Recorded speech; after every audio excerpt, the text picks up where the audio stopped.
Ako si Joseph Baleda, ang DTF operator dito sa Transfer LCC Legazpi. Ito ay ginamit ng 7 araw na may total na 63 meters. Ito ang printer head, huling pinalitan noong September 19, 2024. Ito naman ang capping na may 90% good condition. Head clean.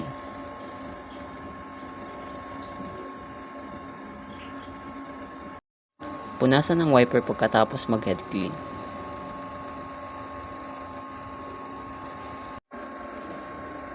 Nozzle test.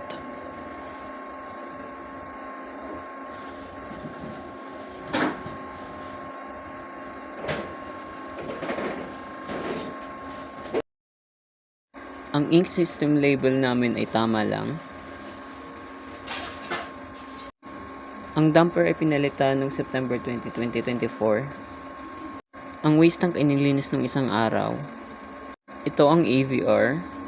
Dito naman ang ground wire. Dito nakalagay ang unused stock ng DTF ink, DTF powder,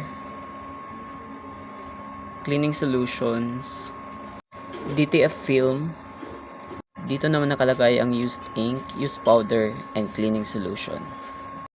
DTF output monitoring.